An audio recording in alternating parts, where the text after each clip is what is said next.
আসসালামু আলাইকুম। সবাইকে অনেক অনেক স্বাগত জানাচ্ছি আমাদের আজকের এই ক্লাসটাতে। আমরা এই ক্লাসটাতে নতুন করে কিছু জিনিস শিখব। আমরা গত ক্লাসে ফেব্রুয়ারি 1969 শামসুর রহমানের লেখা এই যে কবিতাটা, এই কবিতাটা সম্পর্কে কিছু বেসিক জিনিস জেনে নিয়েছি, অর্থাৎ কিছু ব্যাখ্যা আমরা জেনে নিয়েছি। আজকের ক্লাসে আমরা মূলত আরেকটু অ্যাডভান্স লেভেলের পড়ালেখা করব, অর্থাৎ আজকের ক্লাসটিতে আমরা বিভিন্ন সময়ে যেই প্রশ্নগুলো এসেছে বিভিন্ন পরীক্ষায়, সেটা এইচএসসি পরীক্ষা হতে পারে, সেটা কলেজের কোনো কলেজের টেস্ট পরীক্ষাগুলো হতে পারে, আবার সেগুলো বিভিন্ন অ্যাডমিশন টেস্ট হতে পারে, অর্থাৎ বিভিন্ন জায়গা থেকে প্রশ্নগুলো আমরা কালেক্ট করেছি, সেই কোশ্চেনগুলো আমরা আজকের ক্লাসে সলভ করব। সো আজকের ক্লাসটা খুবই ইন্টারেস্টিং হবে, অ্যান্ড যতটা না ইন্টারেস্টিং হবে তার চেয়েও আজকের ক্লাসটা খুবই ইন্টারেক্টিভ হবে, অর্থাৎ তোমরা নিজেরা অ্যান্সার করার অনেক অনেক সুযোগ পাবে। সো ইতিমধ্যে আমি দেখতে পাচ্ছি আমাদের সাথে অনেক বন্ধুরা জয়েন করেছো। আমি একটু আরেকবার দেখে নিই যে কারা কারা আমাদের সাথে জয়েন করেছো। ঠিক আছে, ওকে। আমাকে মনে হয় দেখতে পাওয়া যাচ্ছে না, আমি একটু নিজের চেহারাটা দেখানোর চেষ্টা করি। আ এই যে, ওকে, এখন সব ঠিকঠাক দেখতে পাওয়া যাচ্ছে। সবাই আসসালামু আলাইকুম বলছো। ওয়ালাইকুম আসসালাম। আমরা খুব বেশি কথা না বাড়িয়ে আমরা হচ্ছে পড়ালেখাটা শুরু করে দিই। আজকে আমরা ক্লাসের শুরুতেই বলে রাখি, আমরা প্রায় 100টা কোশ্চেন সলভ করব, প্রায় 100টা কোশ্চেন আজকে সলভ করবো। এবং মোটামুটি আজকের ক্লাসটার পরে যদি তোমরা ক্লাসটা মনোযোগ দিয়ে করো, তাহলে হচ্ছে তোমরা দেখবে যে তোমাদের অবজেক্টিভ এখান থেকে যাই আসুক না কেন, তোমরা সেটা অ্যান্সার করতে পারবা। ঠিক আছে, আরেকটা জিনিস বলি, সেটা হচ্ছে যে আজকের ক্লাসে তোমরা দেখবে এই 100টা প্রশ্নের মধ্যে কিছু কিছু প্রশ্ন রিপিটেটিভ, তার মানে হচ্ছে কিছু কিছু প্রশ্ন একাধিকবার এবং কিছু কিছু প্রশ্ন দুইবারেরও বেশি এসেছে, অর্থাৎ তিনবারও এসেছে। রিজনটা কি? রিজনটা হচ্ছে যখন আমরা বিভিন্ন অ্যাডমিশন টেস্ট কিংবা বিগত বছরের এইচএসসির বিভিন্ন বোর্ড থেকে প্রশ্নগুলো কালেক্ট করেছি, তখন সে যেই প্রশ্নগুলো একাধিকবার এসেছে সেগুলো কিন্তু আমাদের স্লাইডেও একাধিকবার আছে।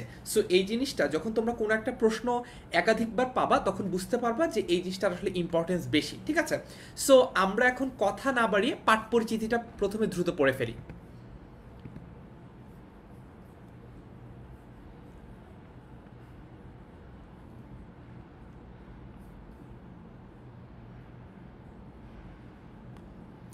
আচ্ছা, ফেব্রুয়ারি 1969 এই যে কবিতাটা, এটা কবি শামসুর রহমানের নিজ বাসভূমে কাব্যগ্রন্থ থেকে নেওয়া হয়েছে। এটা কবি শামসুর রহমানের নিজ বাসভূমে এই যে কাব্যগ্রন্থটা, এখান থেকে চয়ন করা হয়েছে। চয়ন করা হয়েছে মানে হচ্ছে, চয়ন শব্দটার বিভিন্ন অর্থ আছে। চয়নের একটা অর্থ হচ্ছে গ্রহণ করা, আর একটা অর্থ হচ্ছে যে ব্যবহার করা। তার মানে হচ্ছে চমৎকার শব্দ চয়নে সে কবিতাটা লিখেছে, তার মানে চমৎকার শব্দ ব্যবহার করে সে কবিতাটা লিখেছে। ঠিক আছে, তারপরে তোমরা তোমাদের বন্ধুরা, আজকে অনেক বন্ধুরাই এখনো জয়েন করে নেই। গতকালকে ক্লাসে প্রায় 1000 জন বন্ধু ছিল, আজকে ক্লাসে সেটা কমে কেন যেন 400 জন হয়ে গেছে। তোমরা তোমাদের বন্ধুদেরকে মেনশন করে ক্লাসটাতে ডেকে আনো, অথবা মেসেজেও তোমরা ডেকে আনতে পারো। ঠিক আছে, তারপরে দেখি আজকের ক্লাসটা কিন্তু খুবই গুরুত্বপূর্ণ। গতকালকের ক্লাসটা ছিল বোঝার জন্য গুরুত্বপূর্ণ, আজকের ক্লাসটা হচ্ছে প্র্যাকটিসের জন্য গুরুত্বপূর্ণ। যেটা কিনা ওভারঅল গতকালকের ক্লাস আর আজকের ক্লাস দুটো মিলিয়ে আমরা কিন্তু একটা একদম কম্প্যাক্ট একটা প্রিপারেশনে যেতে পারি, যাতে করে কিনা আমাদের পরবর্তীতে আলাদা করে এই কবিতাটা পড়া লাগবে না। ঠিক আছে, ওকে। তারপরে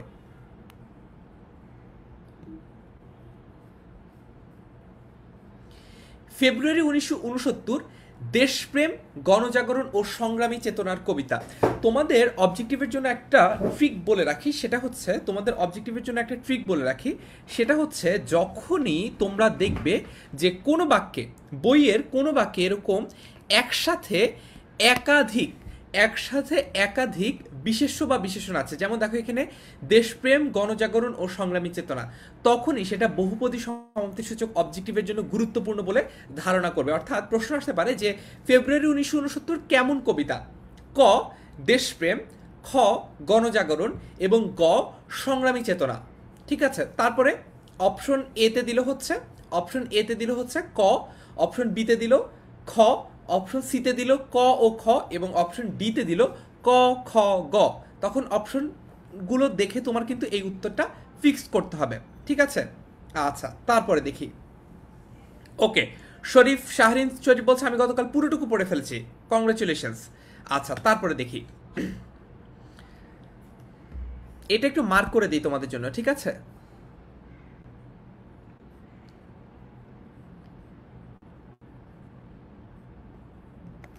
এটা তোমাদের জন্য আমি একটু আন্ডারলাইন করে দিচ্ছি যাতে করে তোমাদের কিনা যখন স্লাইডটা দিয়ে দেবো পড়তে সুবিধা হয়। তারপরে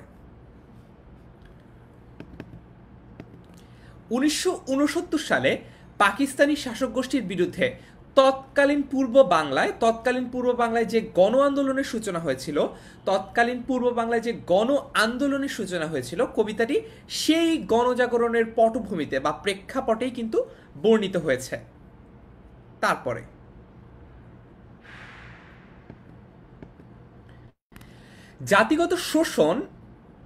জাতিগত শোষণ ও নিপীড়নের বিরুদ্ধে এদেশের সাধারণ মানুষ ক্ষুব্ধ হয়ে ওঠে 1969 সালে।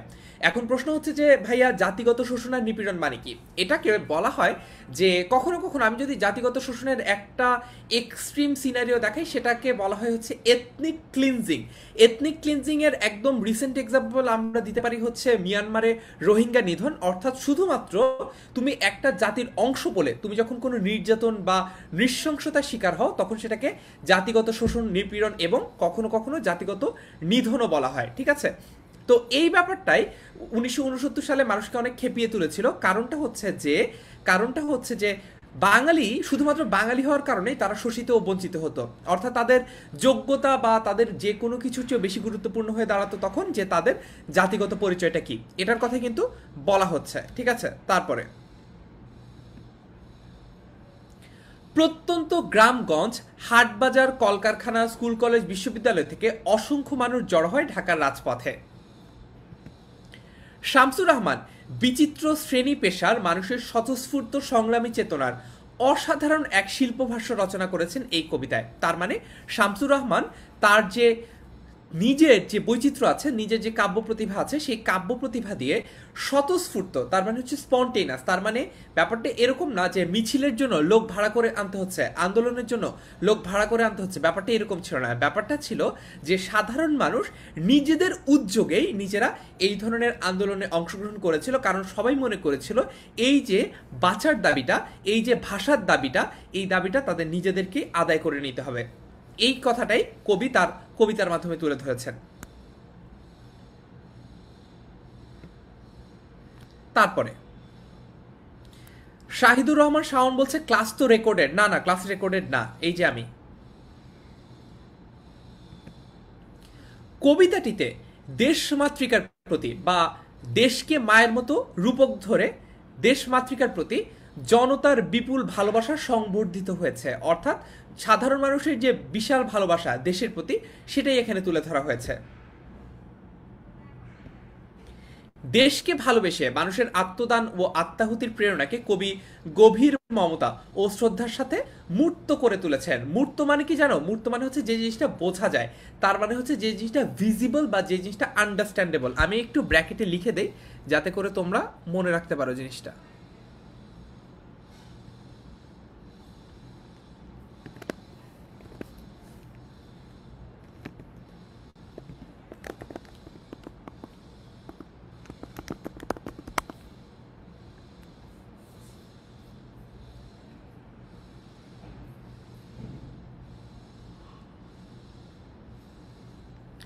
আচ্ছা, কবিতাটিতে 21-এর রক্তঝরা দিনগুলোতে স্বৈর শাসনের বিরুদ্ধে, ওই যে তৎকালীন পাকিস্তানিদের যে স্বৈর শাসন, সেটার বিরুদ্ধে এদেশের সংগ্রামী মানুষের আত্মাহুতির মাহাত্ম্যে প্রগাঢ়তা লাভ করেছে। তার মানে হচ্ছে তখনকার সময়ে সংগ্রামী মানুষের যে আত্মাহুতি, সেই আত্মাহুতির যে মাহাত্ম্য বা সেটার যে তাৎপর্য বা গ্লোরিফিকেশন, সেটা আরো প্রগাঢ়তা লাভ করেছে। তার মানে সেটা আরো সুতীব্র আকার ধারণ করেছে। ঠিক আছে, আচ্ছা, তানিষ্কা মুন্তাহা বলছে যে আত্মাহুতির প্রেরণা মানে কি? আত্মাহুতি মানে ব্যাপারটা হচ্ছে আত্মহত্যা। এখন আত্মহত্যা কি করেছে কেউ? ব্যাপারটা কি সুইসাইড করার মতো? অনেকটাই সুইসাইডাল ছিল। তার মানে হচ্ছে 1952 সালের ভাষা আন্দোলনে যখন তৎকালীন পাকিস্তানি হানাদার বাহিনী যখন হচ্ছে এই বাঙালিদের উপর নির্বিচারে গুলিবর্ষণ করে, সেটা কিন্তু এক ধরনের আত্মাহুতি। তার মানে সেটা কিন্তু এক ধরনের আত্মহত্যাই। এটাকে তোমরা যদি সুইসাইড, এই বইটা যদি পড়ো, একটা চমৎকার বই আছে, বইটার নাম হচ্ছে সুইসাইড। ওখানে একটা ক্যাটাগরি আছে সুইসাইডের, এটাকে বলা হচ্ছে আলট্রুইস্টিক সুইসাইড। আলট্রুইস্টিক সুইসাইড কি তোমরা একটু গুগলে সার্চ করলে দেখতে পারবে যে আলট্রুইস্টিক সুইসাইড হচ্ছে অনেকের স্বার্থের জন্য নিজের জীবন বিলিয়ে দেওয়া, অর্থাৎ এই যে যুদ্ধে যাওয়া অথবা এই যে আন্দোলন যাওয়া, ভাষা আন্দোলনে যাওয়া, এই ধরনের প্রতিবাদে যাওয়া, এখানে গিয়ে তুমি যদি জানো যে তোমার মৃত্যু হতে পারে, এবং এই ধরনের মৃত্যুকে তখন বলা হয় আলট্রুইস্টিক সুইসাইড। ঠিক আছে, অনেকের স্বার্থে, ব্যক্তি স্বার্থে নয়, বরঞ্চ সামষ্টিক স্বার্থে তুমি যদি নিজের জীবনকে বিলিয়ে দাও তখন সেটাকে আলট্রুইস্টিক সুইসাইড বলে। তো এই যে সংগ্রামী মানুষের আত্মাহুতি এই কথাটা এখানে বলা হয়েছে। ঠিক আছে, আশা করি বুঝতে পেরেছ। তারপরে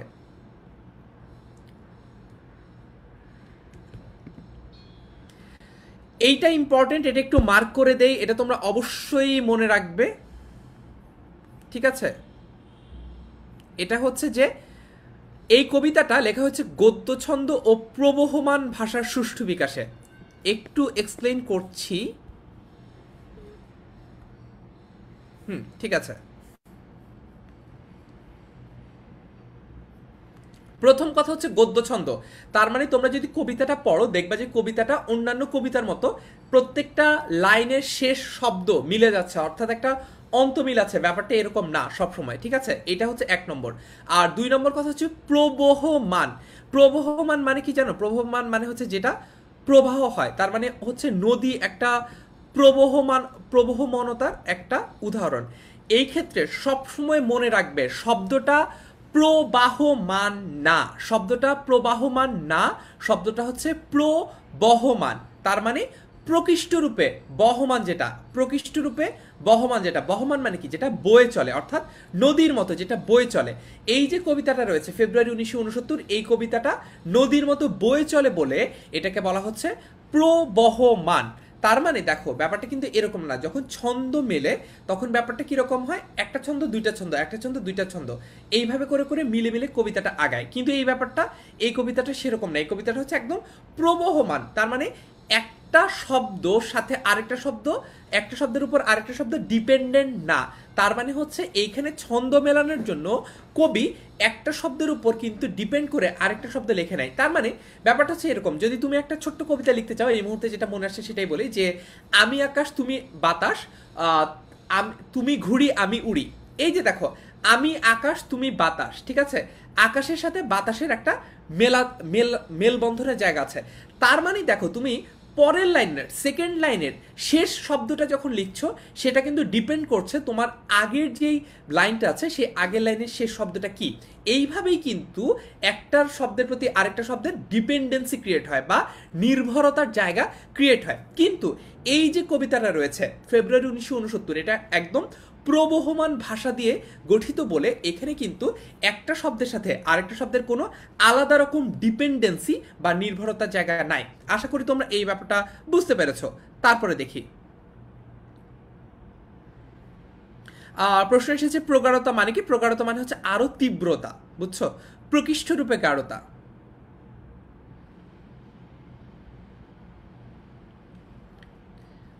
আচ্ছা, তো এখন প্রশ্ন থাকলে তোমরা লিখে জানাতে পারো, আমি পরের অংশে যাই।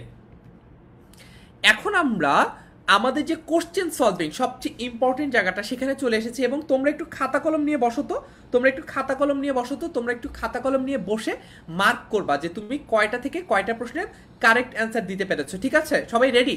আচ্ছা, সবাই কি রেডি? সবাই একটু রেডি হও, কয়েকটা প্রশ্নের উত্তর আমি এর মধ্যে দিয়ে দেই। ঠিক আছে, আচ্ছা, আত্মাহুতি আবার বলেন। আশফি বলছে আত্মাহুতি মানে কি? আমি তোমাকে বলি, আত্মাহুতির একদম যদি বেসিক ভাবে বলি সেটা হচ্ছে আত্মহত্যা বা হচ্ছে সুইসাইড করা। এখন তুমি যদি একটা আন্দোলনে যাও বা তুমি যদি একটা এই ধরনের কোনো যুদ্ধে যাও যেখানে তোমার আত্মহত্যাটা অন্যদের অনেকের স্বার্থ রক্ষা করতে পারে, তার মানে ব্যাপারটা এরকম যে 1952 সালে যে ভাষা আন্দোলন হয়েছে সেখানে কিছু মানুষ তাদের জীবন বিলিয়ে দিয়েছেন বলেই কিন্তু আমরা পরবর্তীতে ভাষার যে দাবিটা সেই দাবিটা পূরণ করতে পেরেছি।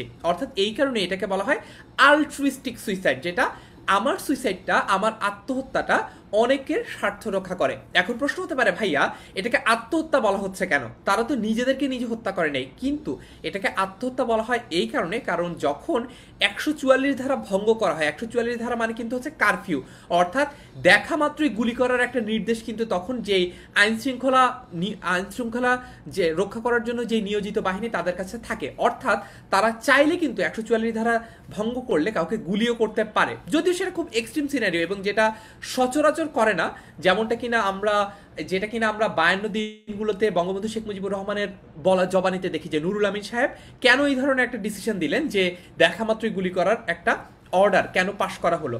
এই ধরনের পলিটিক্যাল ডিসিশন নিয়েও আমরা 52 দিনগুলো যখন পড়বো তখন দেখব। কিন্তু এই ক্ষেত্রে আত্মহত্যাটা হচ্ছে এইরকম যে আমি জানি যে এই কাজটা করলে আমাকে মরতে হবে, ভাষা আন্দোলনে গেলে আমাকে মরতে হবে, এটা জেনেই কিন্তু মানুষ গেছে, এই কারণে এটাকে আত্মাহুতি বলছে। ঠিক আছে, তারপরে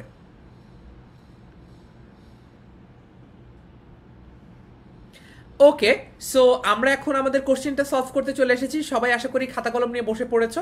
এখন যে প্রশ্নগুলো আমরা সলভ করব সেই প্রশ্নগুলো, কিছু প্রশ্ন হচ্ছে এইচএসসিতে বিগত বছরে বিভিন্ন বোর্ডে এসেছে, কিছু প্রশ্ন হচ্ছে কোশ্চেনগুলোর সাথে রিলেটেড। তার মানে দেখো, যদি এমন হয় যে এইচএসসিতে যদি কোনো বছর প্রশ্ন আসে যে ফেব্রুয়ারি 1969 কবিতাটিতে কতটি ফুলের নাম আছে, ফর এক্সাম্পল, এটা যদি এইচএসসিতে আসে কোনো বছর, অবভিয়াসলি এটার কাউন্টার পার্ট যেটা, মনে করো যে ফেব্রুয়ারি 1969 কবিতাটিতে কতজন শহীদের নাম মেনশন করা আছে, কতজন শহীদের নাম উল্লেখ করা আছে, সেটা কিন্তু সম্ভাব্য প্রশ্ন হয়ে দাঁড়ায়। বুঝছো ব্যাপারটা? তার মানে যখন এইচএসসিতে কোনো একটা প্রশ্ন আসে সেটার সাথে রিলেটেড বা সেটার সাথে কাউন্টার রিলেটিভ আরেকটা প্রশ্ন কিন্তু তখন সম্ভাব্য প্রশ্নের তালিকায় অলরেডি চলে আসে। তার মানে যদি প্রশ্ন আসে যে কয়টা ফুলের নাম উল্লেখ আছে, এটা যদি এইচএসসিতে কোনো বছর এসে থাকে, পরের বছরগুলোর জন্য তোমাকে ওই কয়টা ফুলের নাম আছে এটার যেমন প্রিপারেশন নিতে হবে, তোমাকে প্রিপারেশন নিতে হবে কতজন শহীদের নাম উল্লেখ করা আছে সেটাও। আশা করি ব্যাপারটা ক্লিয়ার করতে পেরেছি। আচ্ছা দেখি, ফেব্রুয়ারি 1969 কবিতাটিতে কতটি ফুলের নাম আছে? অপশন এ 1টি, বি 2টি, সি 3টি এবং ডি হচ্ছে 4টি। দেখা যাক কয়টি।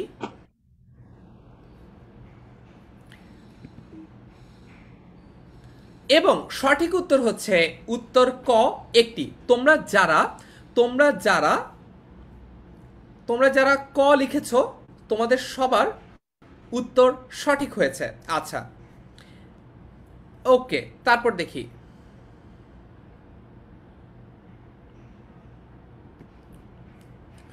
চতুর্দিকে কি তছনছ হচ্ছে? চতুর্দিকে কি তছনছ হচ্ছে? ক মানবিক বাগান, খ কমল বন, গ ফুলের বাগান এবং ঘ ক যোগ খ।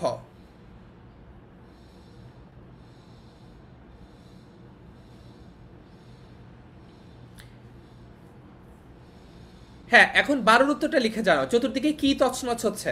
12 উত্তর কি হবে? ক খ গ না ঘ?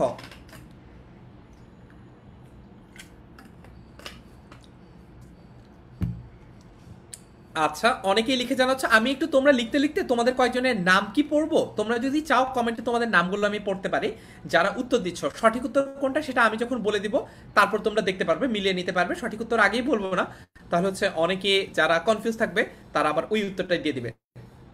আচ্ছা দেখি,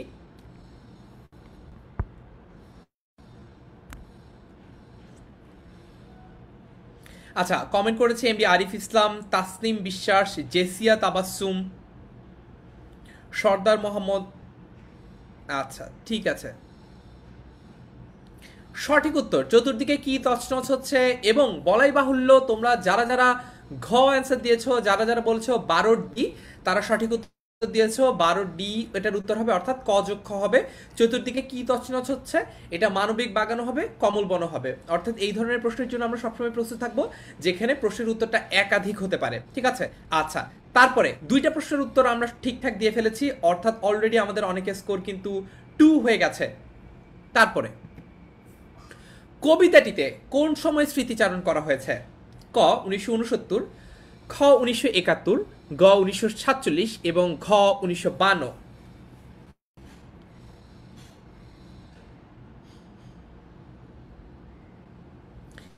এখন 13 নম্বর প্রশ্ন। এমডি তারেক আল আশিক বলছে, ভাই আমার কমেন্ট কেন পড়েন না?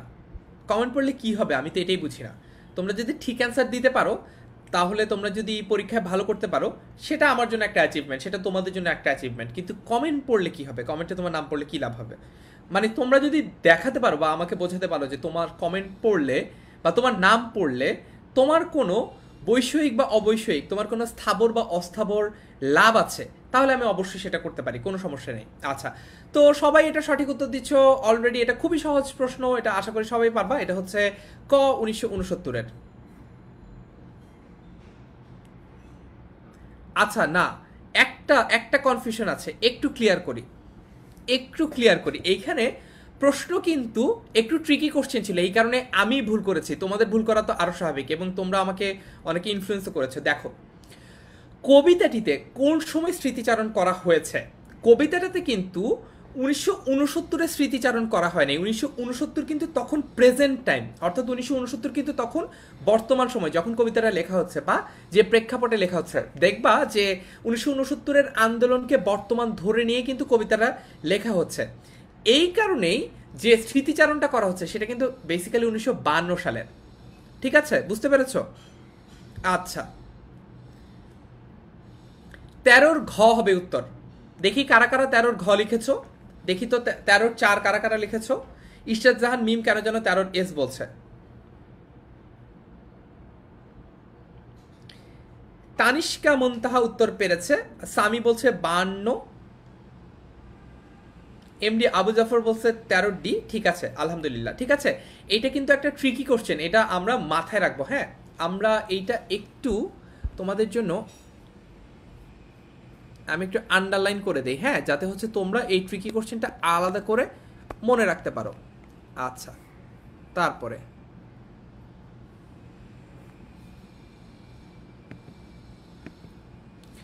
কবিতাটিতে কাদের স্মরণ করা হয়েছে? 14 নম্বর প্রশ্ন, কবিতাটিতে কাদের স্মরণ করা হয়েছে? ক ব্রিটিশ বিরোধীদের, খ ভাষা শহীদদের, গ মুক্তিযোদ্ধাদের এবং ঘ রাজাকারদের। ক খ গ ঘ, দেখি কোনটা উত্তর হবে। 14 নম্বর, কবিতাটিতে কাদের স্মরণ করা হয়েছে? উত্তর দাও তো দেখি।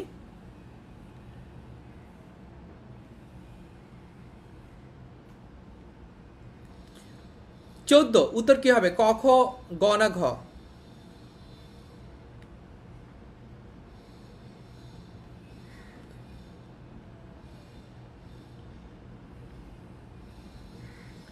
ওকে, অনেকেই সঠিক উত্তর দিচ্ছ।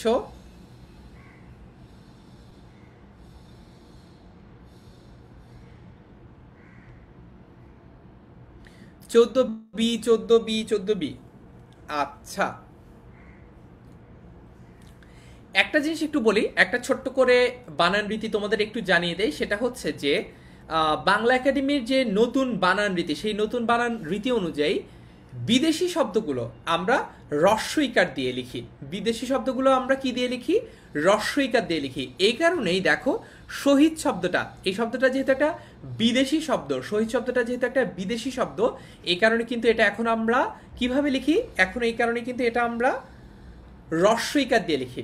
আর সঠিক উত্তরটা দেখে নেই।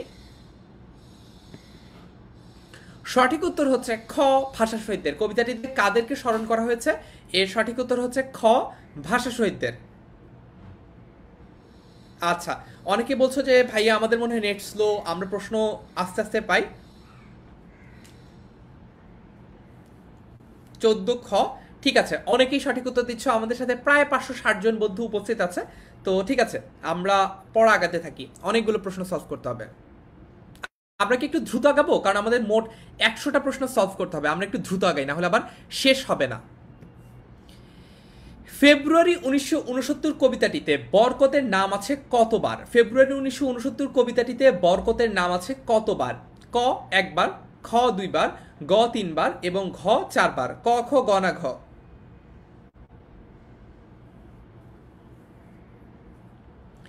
শাহিদুর রহমান শাওন বলছে যারা আগে উত্তর দেয় তাদের নামই পড়তে। ঠিক আছে।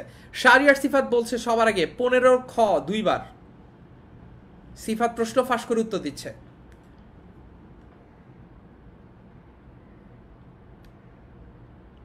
হ্যাঁ, দ্রুত আগাচ্ছি। আঞ্জুমান নাহার রিয়া 15-2 বলছে, গোলাম মুস্তফা মনির 2বার বলছে, রতন রয় এ বলছে, সিফাত সাইম বলছে 15 এ, মিফতাহুল জান্নাত বলছে 15 এ, তানজিরুল ইসলাম 15 বি, মাহিন সরকার এ। তো ফেব্রুয়ারি 1969 কবিতাটিতে বরকতের নাম আছে কতবার? এই যে প্রশ্নটা, এটা তোমরা নিজেরা গুণে বের করবে কয়টা হবে। এর সঠিক উত্তর হচ্ছে খ, অর্থাৎ 2বার। বরকতের নাম 2বার বলা আছে, ঠিক আছে। তারপরে একটু ফাস্ট আগাই, হ্যাঁ, অনেকগুলো প্রশ্ন সলভ করতে হবে তো। 16 নম্বর প্রশ্নে আছি, প্রশ্ন আরও প্রায় 84টা প্রশ্ন বাকি আছে। কে শূন্যে ফ্ল্যাগ তোলে? ক রফিক, খ জব্বার, গ শফিউর, আর ঘ সালাম।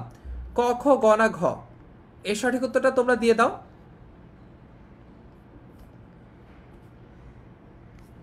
কে শূন্যে ফ্ল্যাগ তোলে? 16 নম্বর প্রশ্ন। 16 ডি। সবার আগে আফিফা বিনতে ইউসুফ বলছে 16 ডি। তানহা বলছে 15 গ। সৌরাজ তাহাদা ডি বলছে। অনেক অনেক উত্তর পাচ্ছি, তোমরা কিন্তু বেশ স্লো উত্তর দিচ্ছ, আর একটু দ্রুত বলতে হবে। কে শূন্যে ফ্ল্যাগ তোলে? ক খ গ না ঘ? 16 কি হবে, ক খ গ না ঘ?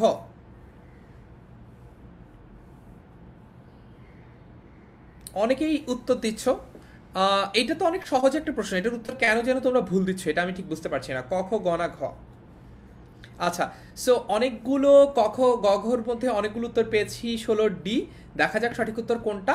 সঠিক উত্তর হচ্ছে 16 4। কে শূন্যে ফ্ল্যাগ তোলে? সালাম শূন্যে ফ্ল্যাগ তোলে। সালামের কথা অনেকবার বলা হয়েছে কবিতাটিতে। সালাম শূন্যে ফ্ল্যাগ তোলে। তারপরে তোমরা কিন্তু স্কোর কাউন্ট রাখবা নিজেদের, যে কে কত পেয়েছো। তোমরা স্কোর কাউন্ট রাখবা নিজেদের, যে কে কত পেয়েছো, ঠিক আছে। কে কত পেয়েছো এটা কিন্তু গুণে রাখবা, এবং পরবর্তীতে ক্লাসের শেষ পর্যায়ে আমরা কমেন্টে আবার লিখে জানবো যে কে কত পেলাম। তারপরে কে গাঢ় উচ্চারণে বলে? ক সালাম, খ বরকত, গ রফিক, ঘ জব্বার।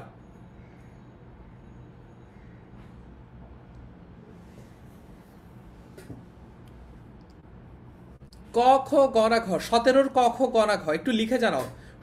এই যে সবাই সালাম সালাম সালাম লিখছো, সেটার জন্য ধন্যবাদ, কিন্তু সমস্যা হচ্ছে যে এটা কোন প্রশ্নের উত্তরে সালাম বলছো সেটা তো আমি বুঝছি না। লিখো যে 17 কত, 17 ক, খ না গ না ঘ?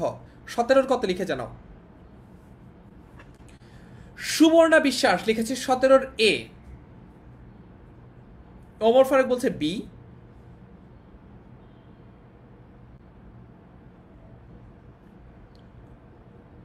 আশিকুন্নুর আশিক বলছে বরকত গাঢ় উচ্চারণে বলে।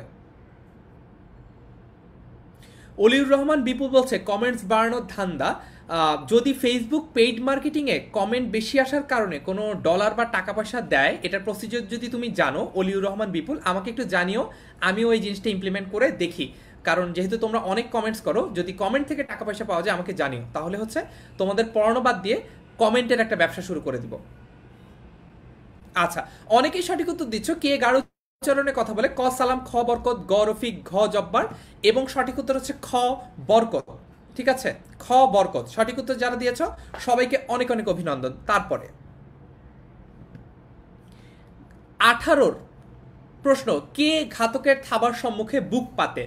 কে ঘাতকের থাবার সম্মুখে বুক পাতে? ক রফিক, খ জব্বার, গ সালাম, ঘ বরকত।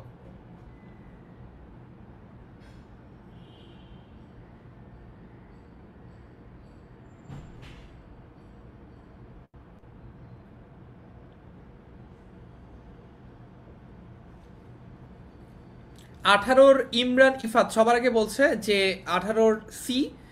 SH সাজ্জাদ শ্রাবণ জিজ্ঞেস করেছে রেকর্ডেড ক্লাস কিনা। না, রেকর্ডেড ক্লাসে কি আর তোমার এই কমেন্ট পড়তে পারতাম?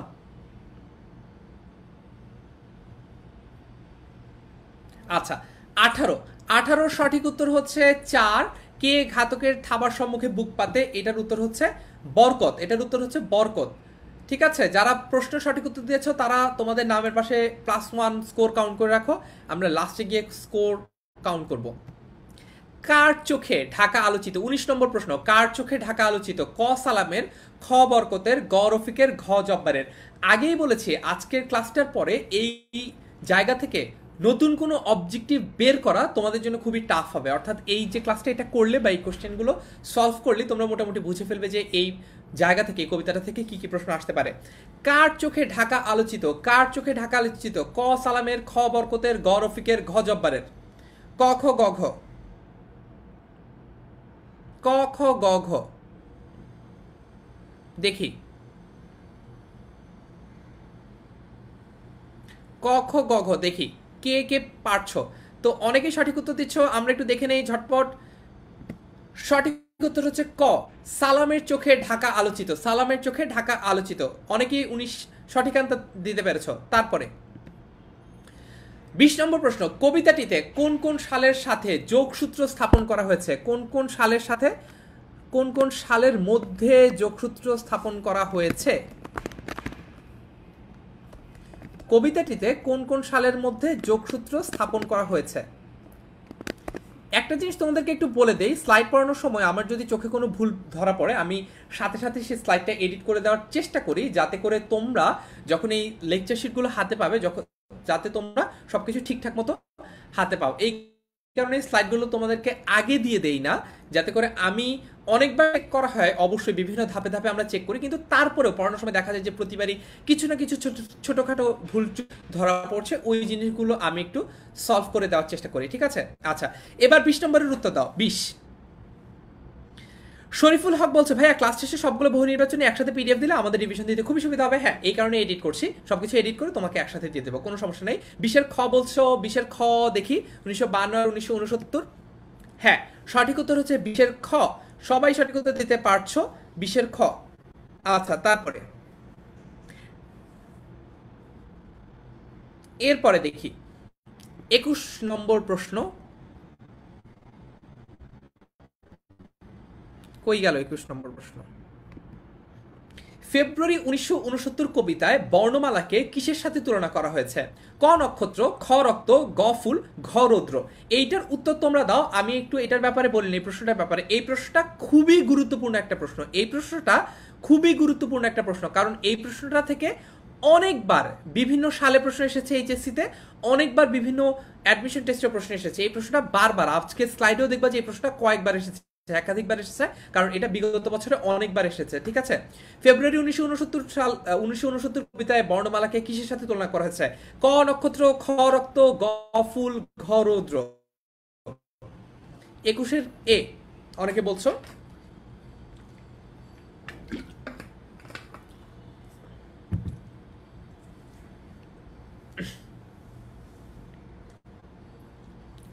আচ্ছা, 21-এর সঠিক উত্তর হচ্ছে উত্তর ক, নক্ষত্র। ফেব্রুয়ারি 1969 কবিতায় বর্ণমালাকে নক্ষত্রের সাথে তুলনা করা হয়েছে। খুবই ইম্পর্টেন্ট একটা কোশ্চেন, আমি একটু তোমাদের জন্য আন্ডারলাইন করে দেই যাতে তোমরা পড়ার সময় এটা আলাদা করে মনে থাকে।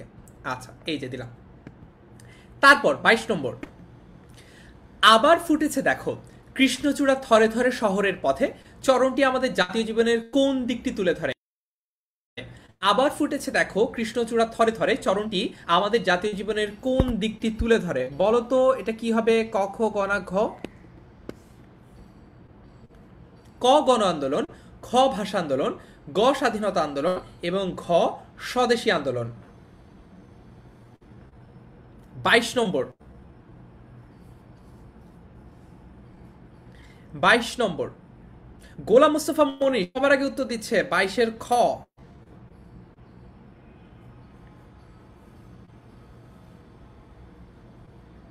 নীলা রয় বলছে ভাষা আন্দোলন, বানানটা একটু ভুল হয়েছে নীলা। হ্যাঁ, ঠিক আছে, অনেকেই সঠিক উত্তর দিচ্ছ। 22-এর খ সঠিক উত্তর হচ্ছে 22-এর খ। তারপরে সালামের হাত থেকে নক্ষত্রের মতো অবিরত কি ঝরে? ক বীরের রক্ত, খ গাঢ় উচ্চারণ, গ শ্যামল বাংলা আর ঘ অবিনাশী বর্ণমালা। 23 নম্বর প্রশ্ন, সালামের হাত থেকে নক্ষত্রের মতো অবিরত কি ঝরে? ক বীরের রক্ত, খ গাঢ় উচ্চারণ, গ শ্যামল বাংলা এবং ঘ অবিনাশী বর্ণমালা। দেখি লিখে জানাও 23-এর কত হবে? 23-এর কত? গোলাম মাহমুদ সাজিদ বলছে আমার নাম জীবনে পড়া হয় না, এই যে মাত্র পড়লাম। 23-এর কত হবে লিখে জানাও। ভাইয়া ক হবে লিখছো, মনে হয় লিখছো টিজেপি। আরো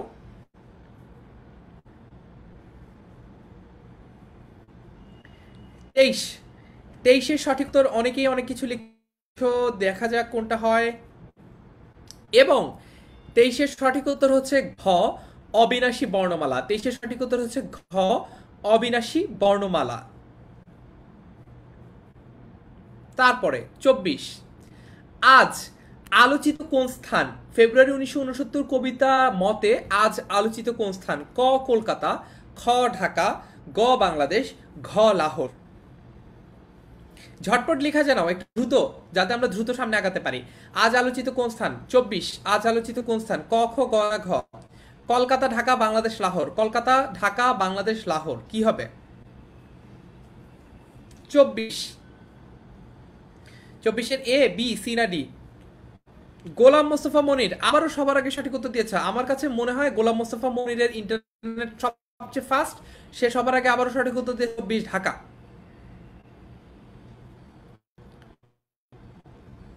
আর খুবই স্লো হচ্ছে জান্নাতুল মাওয়া তোহার নেট, ও এখনো 23-এর অ্যান্সার দিচ্ছে, 23-এর ঘ বলছে।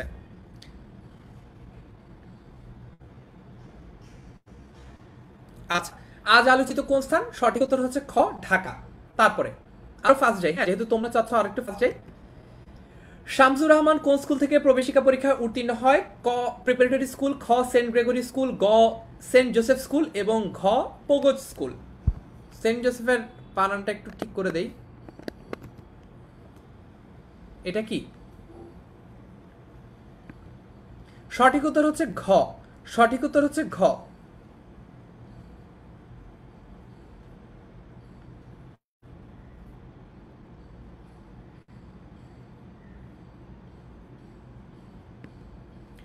26 নম্বর প্রশ্ন, শামসুর রহমান কোন বিশ্ববিদ্যালয় থেকে বিএ পাশ করেন? ক ঢাকা বিশ্ববিদ্যালয়, খ জাহাঙ্গীরনগর বিশ্ববিদ্যালয়, গ চট্টগ্রাম বিশ্ববিদ্যালয় এবং ঘ রাজশাহী বিশ্ববিদ্যালয়।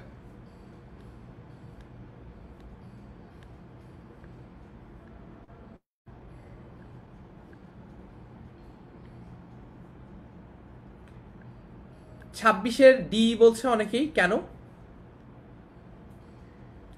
সবার আগে সঠিক উত্তর দিয়েছে 26-এর ক্ষেত্রে আলভি, আলভি মাহমুদ আলভি। 26-এর এ। এখন থেকে সবার আগে যে কয়েকজন সঠিক উত্তর দেবে তাদেরটাই শুধু পড়বো, সবারটা পড়ার আসলে সময় হচ্ছে না। ইশরাত জাহান মিম, সোহানা স্বপ্নিল আশা, আব্দুল আল রাফি স্বপ্নিল।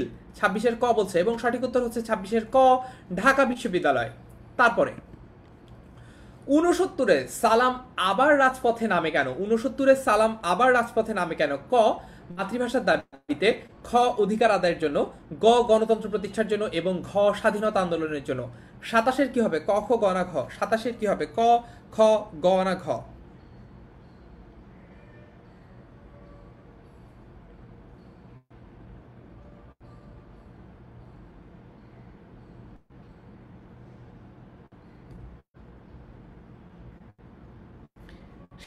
সাতাশ সঠিক উত্তর অনেকেই লিখে জানাচ্ছ, 27 বি সি অনেক কিছু লিখছো।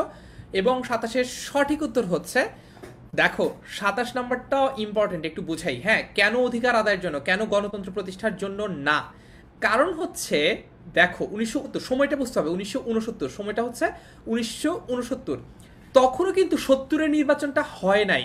1970-এর নির্বাচনটা হচ্ছে স্বাধীন পাকিস্তানের প্রথম নির্বাচন।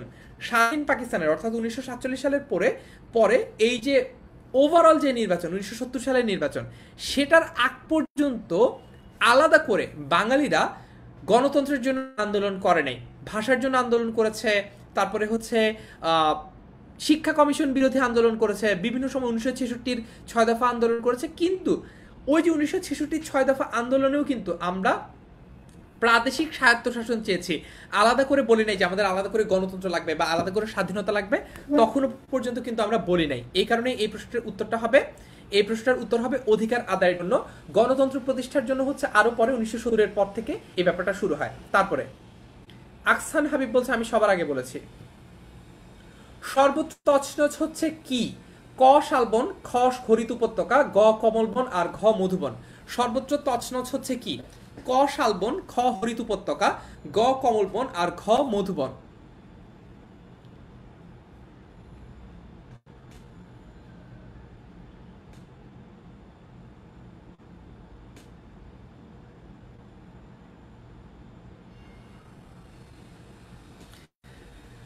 আটাশ, 28-এর সঠিক উত্তর অনেকেই দিচ্ছ। 28 ঠিক আছে। 28-এর সঠিক উত্তর হচ্ছে ফর অবভিয়াস রিজনস এটা কমলবন হবে। সর্বোচ্চ তছনছ হচ্ছে কমলবন। আর সাথে যদি মধুবন না থেকে আরেকটা বন থাকতো, যেটা নাম তোমরা আমাকে কমেন্টে লিখে জানাও, তাহলে ওইটাও কিন্তু হতো, তখন গ যোগ ঘ হতো। ঠিক আছে। তারপরে ফেব্রুয়ারি 1969 কবিতায় সারা দেশ কাদের অশুভ আস্তানা? ক দালালের, খ শোষকের, গ পুলিশের, ঘ ঘাতকের। ক খ গ ঘ কোনটা হবে? 29 কোনটা হবে? ঝটপট লিখে জানাও, দ্রুত, আমরা দ্রুত আগাতে চাই, দ্রুত লিখে জানাও। ফেব্রুয়ারি 1969 কবিতায় সারা দেশ কাদের অশুভ আস্তানা? ক দালালের, খ শোষকের, গ পুলিশের, আর ঘ ঘাতকের। 29। সবার আগে উত্তর দিয়েছে শাহিনুর শ্যামলী, বলছে 29 ডি। আরিফুল ইসলাম আরাফাত 29 ডি বলছে। অনেকেই এখন উত্তর দিচ্ছে, দেখি। এটার সঠিক উত্তর হচ্ছে ডি। ফেব্রুয়ারি 1969 কবিতায় সারা দেশ কাদের অশুভ আস্তানা? এটার উত্তর হচ্ছে ঘাতকের অশুভ আস্তানা। তারপরে 30 নম্বর, কখন সালাম আবার ফিরে আসে? ক 52-তে, খ 69-এ, গ 66-তে এবং ঘ 71-এ।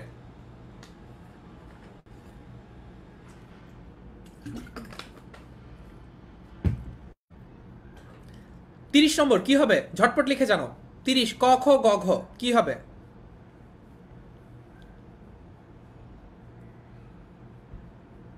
30-এর খ।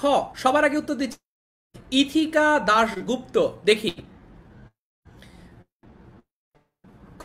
কখন সালাম আবার ফিরে আসে? এর সঠিক উত্তর হচ্ছে খ 69-এ। আচ্ছা, একটু দ্রুত আগাই, ঠিক আছে? আরো প্রায় 70টা প্রশ্ন বাকি, আমরা এখন থেকে দ্রুত আগাবো। তোমরা যত দ্রুত পারো উত্তর দিবে, সবার উত্তর দেখার মতো সময় আমার হবে না, আমরা একটু দ্রুত আগাই।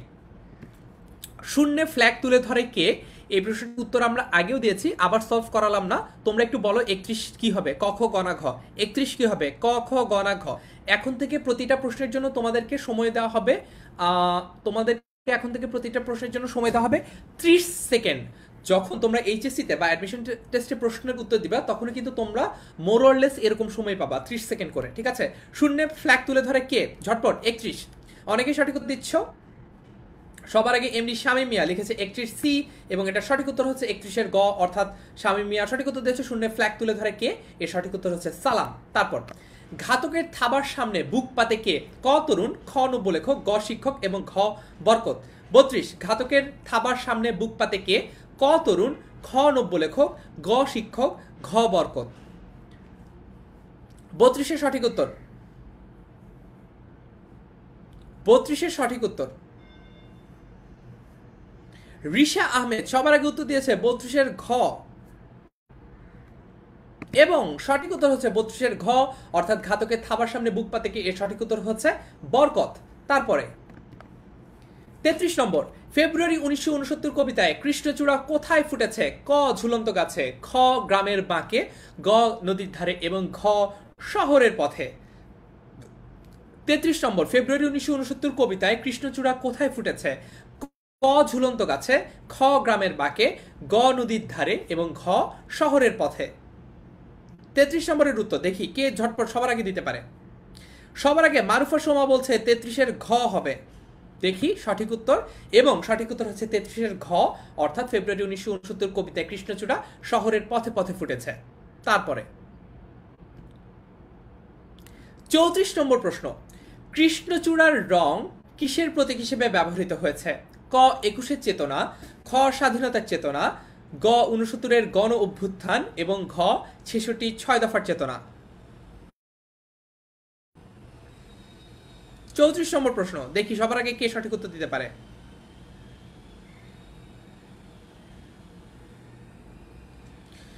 সবার আগে উত্তর দিয়েছে এমডি মাইনুদ্দিন খান, বলছে 34-এর ক, কৃষ্ণচূড়ার রং কিসের প্রতীক হিসেবে ব্যবহৃত হয়েছে? 34-এর ক, এবং সঠিক উত্তর হচ্ছে 34-এর ক। কংগ্রেচুলেশনস মাইনুদ্দিন।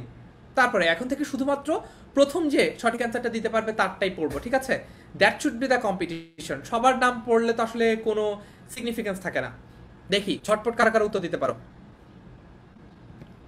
35 ফেব্রুয়ারি 1969 কবিতায় কোন শ্রেণীকে প্রতিবাদের হাতিয়ার হিসেবে দেখানো হয়েছে? ক রাজনৈতিক নেতা, খ পুলিশ বাহিনী, গ আমজনতা এবং ঘ হচ্ছে কারখানা শ্রমিক।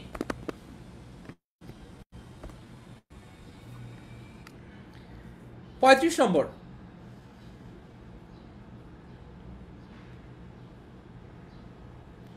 কামরুন নাহার বলছে 35 সি, এবং সঠিক উত্তর হচ্ছে 35-এর গ, অর্থাৎ 35-এর সি কংগ্রেচুলেশন। ফেব্রুয়ারি 1969 কবিতায় কোন শ্রেণীকে প্রতিবাদের হাতিয়ার হিসেবে দেখানো হয়েছে? এর উত্তর হচ্ছে আম জনতা। তারপরে ঘাতকের থাবার সামনে বুক পাতে কে?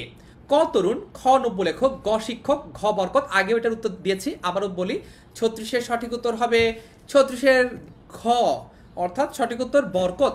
তারপরে এ রঙের বিপরীতে আছে অন্য রং।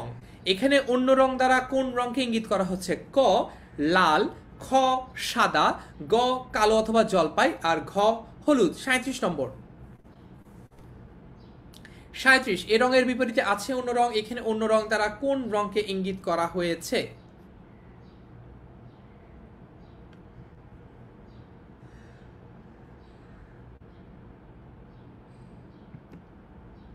এর সঠিক উত্তর হচ্ছে কালো অথবা জলপাই। এর সঠিক উত্তর হচ্ছে কালো অথবা জলপাই, অর্থাৎ গ যারা বলেছে তাদের উত্তর কারেক্ট। তারপর 38 শহরের পথে থরে থরে নিবিড় হয়ে কি ফুটেছে? ক জবা ফুল, খ শিমুল ফুল, গ কৃষ্ণচূড়া ফুল এবং ঘ পলাশ ফুল। ক খ গ না ঘ, কি হবে?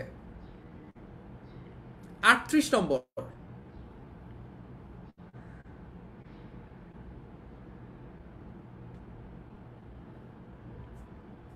38 নম্বর দেখি সবার আগে কে সঠিক উত্তর দিচ্ছে। এমডি মাইনুদ্দিন জাবেদ বলছে 38-এর গ।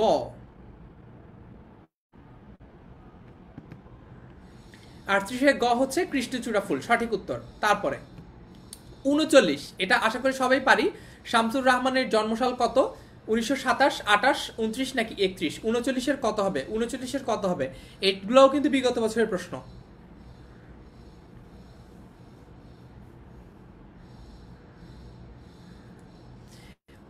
39-এর গ বলছে শাহরিয়ার সিফাত, এবং এটা সঠিক উত্তর হচ্ছে 29-এর গ। শামসুর রহমানের জন্মসাল হচ্ছে 1969, 1929, দুঃখিত, 1929। 40 নম্বর। একটু 40 নম্বরটা কিন্তু একটু অনুধাবনমূলক প্রশ্ন। বাস্তবের বিশাল চত্বরে অথবা হৃদয়ের হরিত উপত্যকায় কি হয়? ক বরকত বুক পাতে ঘাতকের থাবার সম্মুখে, খ দুঃখিনী মাতার অশ্রু জলে ফোটে ফুল। ফুট হয়ে গেছে যদিও, এটা ফুল করে দিচ্ছি।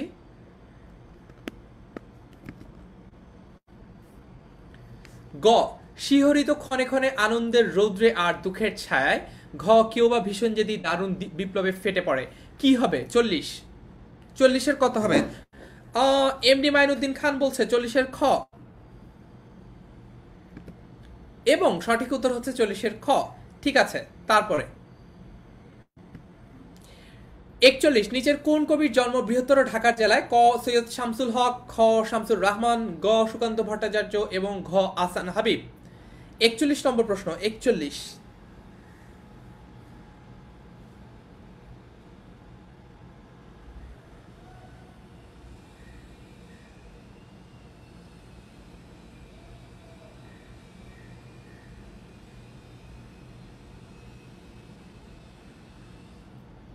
41-এর ডি সবার আগে অ্যানেস্টাইন লোরেতো গোমেজ বলছে 41-এর ডি, এবং সঠিক উত্তর হচ্ছে 41-এর খ। ভুল হয়েছে, লোরেতো গোমেজের উত্তর 41-এর বি হবে শামসুর রহমান। তারপরে 42 সেই ফুল আমাদেরই প্রাণ। ফেব্রুয়ারি 1969 কবিতায় ফুল বলতে কি বোঝানো হয়েছে? ক কৃষ্ণচূড়া ফুল, খ বাংলা ভাষা, গ মনুষ্যত্ব, আর ঘ পদ্মবন।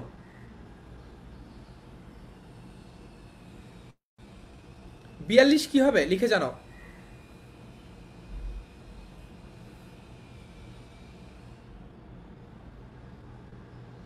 42 কি হবে লিখে জানাও ঝটপট। 42-এর ক। লোকনাথ বণিক বলছে 42-এর ক কৃষ্ণচূড়া ফুল। সেই ফুল আমাদেরই প্রাণ। ফেব্রুয়ারি 1969 সাল কবিতায় ফুল বলতে কৃষ্ণচূড়া ফুলকে বোঝানো হয় নাই, ফুল বলতে বাংলা ভাষাকে বোঝানো হয়েছে। এইটা কিন্তু শব্দার্থ টিকায় লেখা আছে, ভালো মতো না পড়লে কিন্তু পারা যাবে না পরীক্ষায়। ঠিক আছে। তারপর 21 চূড়া আমাদের চেতনারই রং, এই চরণটি কোন কবি? এটা আশা করি সবাই পারবা, তারপরও একটু লিখে জানাও। ক আমি কিংবদন্তির কথা বলছি, খ ফেব্রুয়ারি 1969, গ লোক লোকান্তর, আর ঘ রক্তে আমার অনাদি অস্থি। মনে হতে পারে যে আচ্ছা এত সহজ একটা প্রশ্ন কেন এই স্লাইডে পড়ানো হচ্ছে বা এই ক্লাসে পড়ানো হচ্ছে। এইগুলো যখন বিগত বছরের প্রশ্নগুলো যখন এসেছে তখন কিন্তু তোমাদের জন্য পুরো সিলেবাসটাই থাকে, মানে হচ্ছে এখন তো তোমরা মাত্র ফেব্রুয়ারি 1969 কবিতাটা পড়লা, তুমি জানো যে এই কবিতাটা থেকেই তো প্রশ্ন, এই কারণে এটা যত সহজ মনে হচ্ছে ডি ইউনিটের পরীক্ষা যখন দিতে যাবা, যখন অনেকগুলো কবিতা থেকে তোমার এই প্রশ্নটা আসবে, তখন কিন্তু তোমার কাছে এই প্রশ্ন এত সহজ মনে নাও হতে পারে। এই কারণে এখন মনোযোগ দিয়ে পড়তে হবে। তারপরে 43-এর উত্তর হচ্ছে ফেব্রুয়ারি 1969। এরপরে 44, জিব্বায় উচ্চারিত প্রতিটি ড্যাশ কবিতা শূন্যস্থানে কি বসবে? ক শব্দমালা, খ সত্য, গ সত্য শব্দ আর ঘ শব্দ রাশি। 44 কি হবে? মিনহাজ পিয়াল বলছে কতবার আগে উত্তর দিছি, একবারও নাম বললো না, এই যে বললাম। 44 নম্বর কি হবে? 44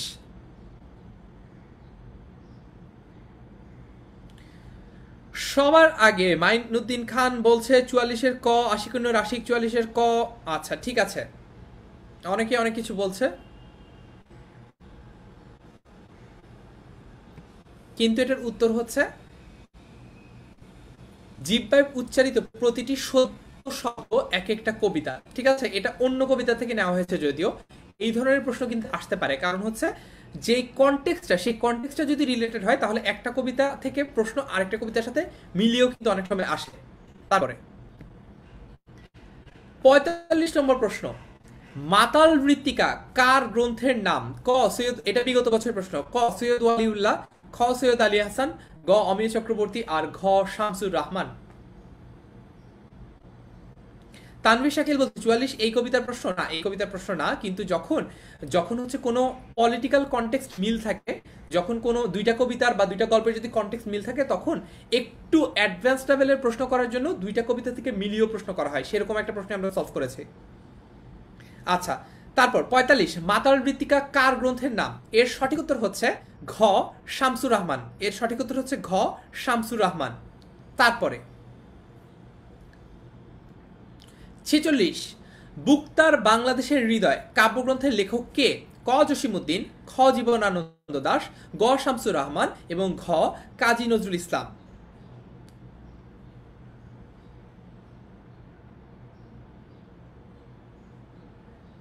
46 সঠিক উত্তর হচ্ছে গ শামসুর রহমান। তারপরে 47, স্মৃতির শহর কার রচনা? ক বুদ্ধদেব বসু, খ বিষ্ণুদে, গ শামসুর রহমান এবং ঘ সৈয়দ শামসুল হক। স্মৃতির শহর কার রচনা? স্মৃতির শহর কার রচনা লিখে জানাও, ঝটপট ঝটপট লিখে জানাও। 47 কত হবে? অনেকে শুধু গ লিখছো, এ বি সি ডি অনেক কিছু লিখছো, কিন্তু কত নম্বর প্রশ্নের ক খ গ ঘ না লিখলে তো জানবো না। ইশরাত জাহান তিশা অনেকগুলো জবরজের পেশ নুক্তা দিয়ে নিজের নাম লিখেছো, এই কারণেই তোমার নাম পড়তে আসলে কষ্ট হয় যখন তুমি কমেন্ট করো তখন। ঠিক আছে, আচ্ছা 47-এর গ বলছে অনেকে, এবং সঠিক উত্তর হচ্ছে অবভিয়াসলি 47-এর গ। তারপরে 48, কোনটি শামসুর রহমানের কাব্য?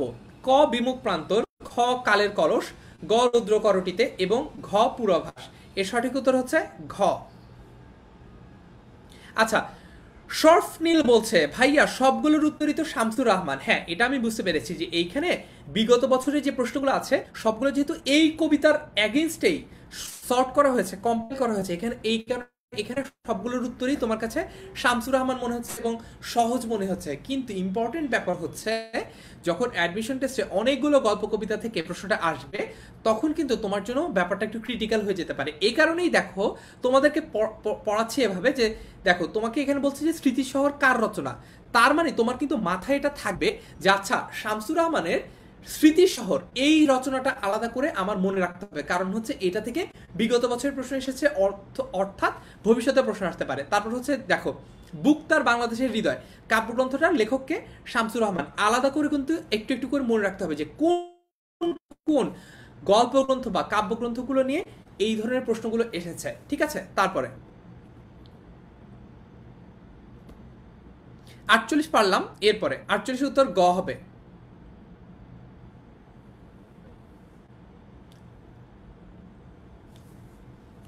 একটু এটা ফিক্স করেছি এক্ষুনি।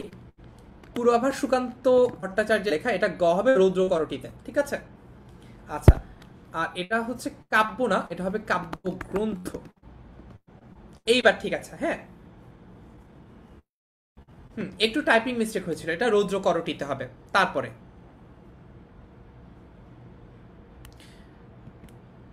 কর্মজীবনে কবি শামসুর রহমান ছিলেন ক শিক্ষক, খ সাহিত্য গবেষক, গ সাংবাদিক, আর ঘ হচ্ছে আইনজীবী। সঠিক উত্তর হচ্ছে গ সাংবাদিক। 50 নম্বর,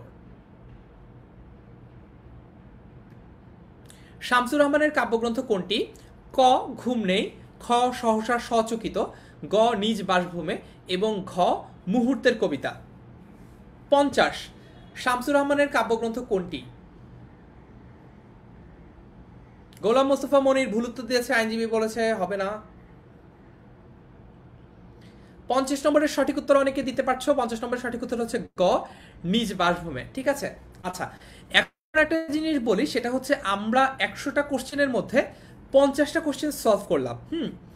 আর বাকি যে 50টা কোশ্চেন, সেটা আমি যদি তোমাদেরকে দিয়ে দেই তাহলে তোমরা আশা করি পড়ে নিতে পারবে। আর যদি এই স্লাইডগুলো পাওয়ার পরে যদি কোনো কোশ্চেন নিয়ে কনফিউশন বা কোনো প্রশ্ন নিয়ে প্রশ্ন থাকে, সেটা অবভিয়াসলি আমাকে আবার লিখে জানাতে পারবা। আমরা কয়েকটা প্রশ্ন আছে, একটু দ্রুত আগাই দেখাই, তারপর হচ্ছে ছোট্ট কিছু ব্যাখ্যা আছে, ওটা দিয়ে আমরা আজকে ক্লাসটা শেষ করবো, ঠিক আছে। বাকি 50টা প্রশ্ন আমরা বাসায় পড়ে নিতে পারবো নাকি পড়াই দিতে হবে বলো? একটু কমেন্টে ঝটপট লিখে জানাও, বাকি 50টা প্রশ্ন কি আমরা নিজেরা পড়ে নিতে বুঝে নিতে পারবো নাকি বুঝাই দিতে হবে? আর এইচ রাতুল প্রধান বলছে কোথায় দিবেন ভাইয়া? এই গ্রুপেই স্লাইডটা দিয়ে দিব।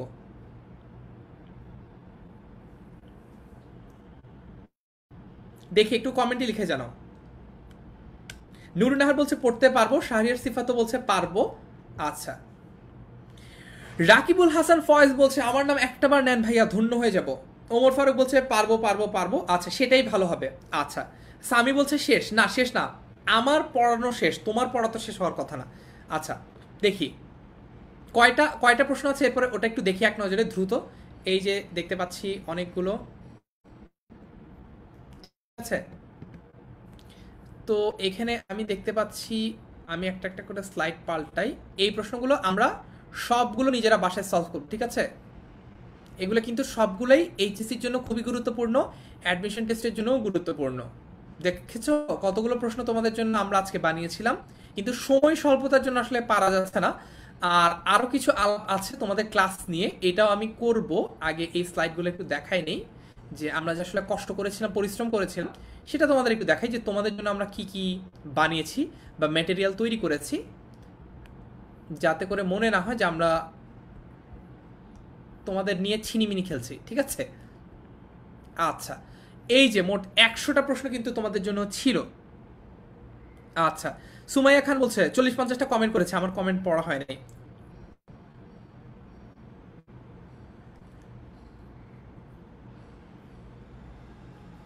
আচ্ছা, তানিশা বলছে 50টা না 39টা, 11 থেকে শুরু হয়েছিল। হ্যাঁ, কারণ আগের ক্লাসে আমরা 10টা কোশ্চেন লেখক পরিচিতি থেকে সলভ করেছিলাম, ঠিক আছে। আচ্ছা, এমডি নুরুল আমিন অনেক বলছে পড়তে পারবো, অনেক কমেন্ট করেছি, পড়া হয় না।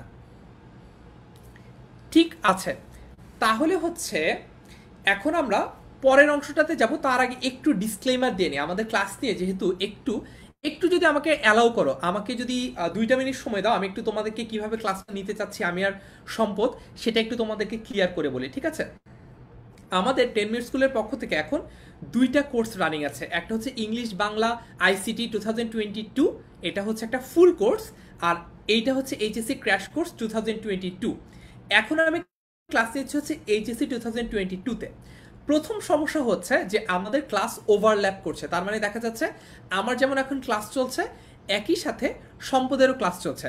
এখন প্রথম কারণটা একটু বলি যে কেন আমার আর সম্পদের ক্লাস ওভারল্যাপ করে, সমস্যাটা কোথায়। কারণ হচ্ছে আমি আর সম্পদ দুইজনই 10 মিনিট স্কুলে পড়ানোর পাশাপাশি দুইজনই 10 মিনিট স্কুলে আবার চাকরিও করি, এবং আমরা দুইজনই আবার একই টিমে কাজ করি। আমরা দুইজনই 10 মিনিট স্কুলের কন্টেন্ট টিমে কাজ করি, ঠিক আছে। আমরা অনেক কন্টেন্ট বানাই তোমাদের জন্য, আপকামিং কি কি আসবে, বইগুলো আমরা ডিজাইন করি বা বইগুলো নিয়ে আমরা কাজ করি, ভিডিওগুলো কিভাবে বানালে তোমাদের জন্য সবচেয়ে ভালো হয়, এইসব জিনিসপত্র নিয়ে আমরা কাজ করি। আমরা অ্যাপ বানাই, আমরা বিভিন্ন প্রজেক্ট নিয়ে কাজ করি, ঠিক আছে। সমস্যা হচ্ছে যে যেহেতু আমরা দুইজনে একই টিমে কাজ করি, আমাদের অফিস আওয়ারটাও একই, আমাদের মিটিংগুলো থাকে একই টাইমে। এই কারণে ফর অবভিয়াস রিজনস আমাদের যদি office time and meeting time একই হয়, আমাদের ফ্রি টাইমটা বা আমাদের অবসরটাও কিন্তু একই দেখা যায়। এই কারণেই আমার আর সম্পদের ক্লাস টাইমটা ওভারল্যাপ করে। এই কারণে আমরা গতকাল কথা বলেছি আজকে ক্লাস যে আমাদের ক্লাস ওভারল্যাপ করছে, এরপর থেকে আমরা ইংলিশ বাংলা আইসিটি কোর্সের ক্লাস একটু এগিয়ে নিব, অর্থাৎ সেই ক্লাসটা 10:30টার বদলে সেই ক্লাসটা হবে হচ্ছে 9:30 থেকে। আর এইখানে যে ক্লাসটা হচ্ছে এই যে এইচএসসি ক্র্যাশ কোর্স 2022-তে, এই ক্লাসটার সময় খুব সম্ভবত অপরিবর্তনীয় থাকবে, যদি পরিবর্তন করা হয় সেটাও আমরা জানিয়ে দিব, ঠিক আছে? এখন সেকেন্ড প্রশ্ন, সেকেন্ড প্রবলেম, টাইমিং এর প্রবলেম কি সলভ? একটু লিখে জানাও তো টাইমিং এর প্রবলেম কি সলভ কিনা। তাহলে হচ্ছে আমি সেকেন্ড ইস্যুটা নিয়ে কথা বলবো যে কোর্স ম্যাটেরিয়াল কিরকম হবে। ইংলিশ বাংলা আইসিটি কোর্সে আমি কিভাবে পড়াবো আর এইখানে এইচএসসি ক্র্যাশ কোর্সে আমি কিভাবে পড়াবো এটা একটু বলি, একটু লিখে জানাও, একটু লিখে জানাও যে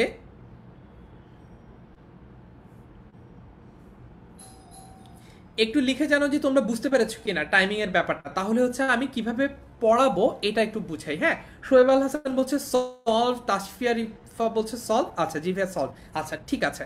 তারপরে বলি এখন পরের প্রশ্ন যে ভাইয়া ইংলিশ বাংলা আইসিটি কোর্সেও আমি ফেব্রুয়ারি 1969 কবিতাটা পড়েছি, আমি কি এইচএসসি ক্র্যাশ কোর্সেও ফেব্রুয়ারি 1969 কবিতাটা আবার পড়বো কিনা?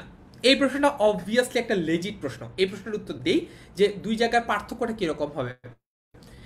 ওইটা যেহেতু একটা full course, English Bangla ICT HSC 2022, ওইটা যেহেতু একটা ফুল কোর্স, ওখানে আমরা আরও কম্প্রিহেন্সিভভাবে পড়বো। তার মানে ওখানে আমরা অলরেডি কিন্তু যেমন ফর সেইং একদিন কিন্তু আমরা কিভাবে সৃজনশীল প্রশ্ন লিখতে হয় সেটা সলভ করেছি, সৃজনশীল প্রশ্ন কিভাবে লিখতে হয় সেটা প্র্যাকটিস করেছি, লেকচার শিট দিয়ে দিয়েছি, ঠিক আছে? অর্থাৎ ওখানে আমার পড়ানোর টাইমটা বেশি, ওখানে আমার ক্লাস কাউন্টটা বেশি। আমি চাইলে তুমি যদি ওখানে কিছু একটা না বোঝো, যেহেতু ওটা একটা লং কোর্স বা ফুল কোর্স, ওইখানে আমি তুমি বাংলার কিছু একটা না বুঝলে বা তোমরা যদি বাংলার কিছু একটা না বোঝো, তোমাদের জন্য আরেকটা ক্লাস এক্সটেন্ড করে, অর্থাৎ ওখানে যদি 2টা ক্লাসে নেওয়ার কথা একটা জিনিস, যদি তোমরা না বুঝো আরেকটা এক্সট্রা ক্লাস চাও, ওখানে আমি 3টা 4টা এক্সট্রা ক্লাস নিতে পারবো। কিন্তু এই ক্র্যাশ কোর্সের সমস্যাটা বলি। প্রথম সমস্যা হচ্ছে এটা অনেক ডিউরেশনটা অনেক ছোট, কারণ যেহেতু এটা ক্র্যাশ কোর্স আমরা চাই যে তোমরা দ্রুত এইটুকু অংশ শেষ করে সামনে এগোতে পারো, অ্যাডমিশনের জন্য প্রিপেয়ার হতে পারো বা অন্য কিছুর জন্য প্রিপেয়ার হতে পারো। এই কারণে আমরা দ্রুত ক্লাসটা শেষ করার চেষ্টা করছি। সমস্যা নাম্বার 1। সমস্যা নাম্বার 2 হচ্ছে এখানে অনেকজন টিচার, যেহেতু তোমাদের এইচএসসির সবগুলো সাবজেক্ট আমরা এখানে কভার করার চেষ্টা করছি, এখানে অনেকজন টিচার, এখানে চাইলেই আমি আমার ক্লাস কাউন্ট বাড়াতে পারবো না। কারণ হচ্ছে আমাদের একটা লিমিটেড টাইমের মধ্যে শেষ করতে হবে এবং একটা লিমিটেড একটা ফিক্সড রুটিনের মধ্যে আমার শেষ করতে হবে। এই কারণে এইচএসসি ক্র্যাশ কোর্সে আমরা চেষ্টা করব ক্লাসগুলো ছোট ছোট করে নিতে, অর্থাৎ দ্রুততার সাথে শেষ করতে। আজকে এই যে 100টা অবজেক্টিভ, এটা যদি ইংলিশ বাংলা আইসিটি কোর্সে হতো আমি অবভিয়াসলি এটা সলভ করতাম, কারণ হচ্ছে একটা এক্সট্রা ক্লাস নিয়ে হলেও এটা আমি সলভ করতাম। কিন্তু ক্র্যাশ কোর্সে আমাদের ক্লাস কাউন্টের একটা লিমিটেশন আছে, আমরা চাইলেই ক্র্যাশ কোর্সের ক্লাস কাউন্ট ইচ্ছে মতো বাড়াতে পারি না। কারণ হচ্ছে আমার পাশাপাশি এখানে আরও অনেকজন ইনস্ট্রাক্টর ক্লাস নেন, আমি যদি একটা এক্সট্রা ক্লাস নেই অন্য কারোর স্লটে, তার মানে হচ্ছে তিনি কিন্তু তার ক্লাসটা নিতে পারছেন না। এই কারণেই আমরা চাইলেও এই জিনিসটা করতে পারবো না। এই কারণেই সব কথা শেষ কথা, লং স্টোরি ইন শর্ট যদি আমি বলি, আমরা ইংলিশ বাংলা আইসিটি এইচএসসি 2022 কোর্সটাতে একটু বড় করে একটু ধীরে ধীরে বুঝিয়ে কম্প্রিহেন্সিভভাবে বোঝাবো। আর এই যে কোর্সটা রয়েছে এইচএসসি 2022 ক্র্যাশ কোর্সটাতে, এটাতে একটু দ্রুত ঝটপট যতটুকু তোমাদের দরকার, অর্থাৎ তোমরা আগেই পড়ে রেখেছো এই ধরনের অ্যাজিউম করে আমি ঝটপট তোমাদেরকে পড়াবো। এখন থার্ড প্রশ্ন, থার্ড ইস্যু, ভাইয়া এইচএসসি ইংলিশ বাংলা আইসিটি কোর্সে আমি অলরেডি একটা টপিক পড়েছি, ওইটাকে আমি ক্র্যাশ কোর্সে আরেকবার পড়বো, এটা পুরোপুরি তোমার ইচ্ছা। তুমি যদি তোমার নিজেকে আরেকবার ঝালিয়ে নিতে চাও, যদি অন্য বন্ধুদের তাক লাগিয়ে দিতে চাও তোমার প্রিপারেশন দিয়ে, তাহলে তুমি অবশ্যই ক্লাসটা করতে পারো, তাকে সবসময় আমন্ত্রণ রইল, ঠিক আছে? আচ্ছা, তারপরে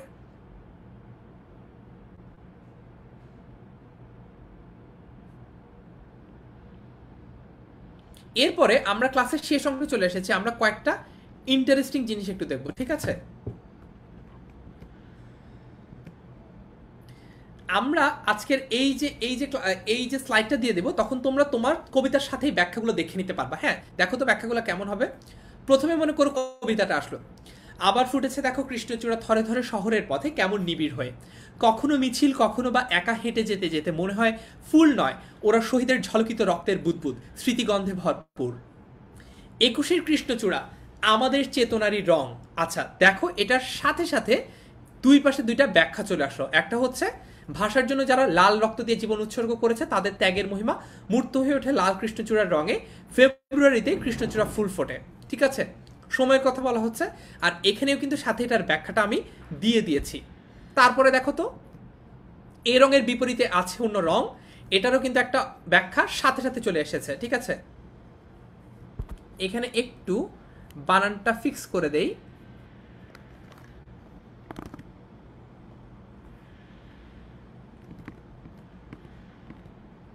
যে রং লাগে না ভালো চোখে, যে রং সন্ত্রাস আনে প্রাত্যহিকতায় আমাদের মনে সকাল সন্ধ্যায়, এখন সে রঙে ছেয়ে আছে পথঘাট সারা দেশ।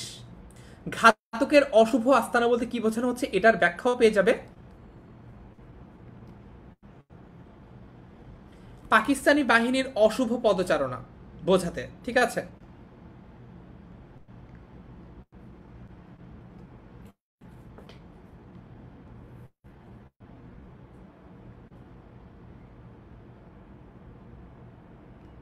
তারপর দেখি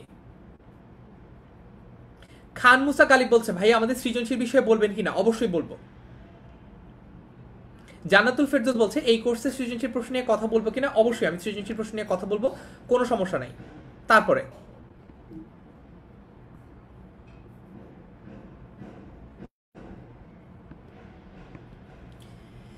আমি আর আমার মতোই বহু লোক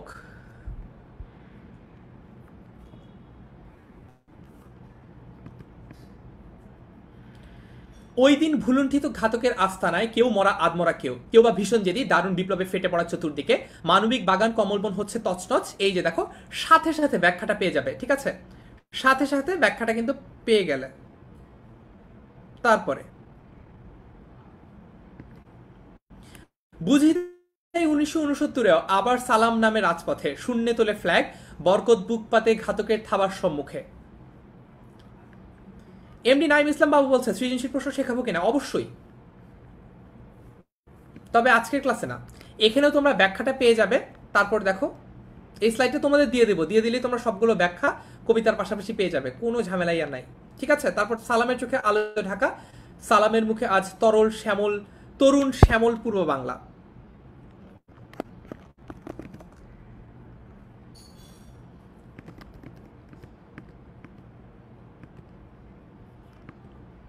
দেখলাম রাজপথে, দেখলাম আমরা সবাই জনসাধারণ, দেখলাম সালামের হাত থেকে নক্ষত্রের মতো ঝরে অবিরত অবিনাশী বর্ণমালা। এটার ব্যাখ্যাটাও তোমরা এখানে পেয়ে যাবে।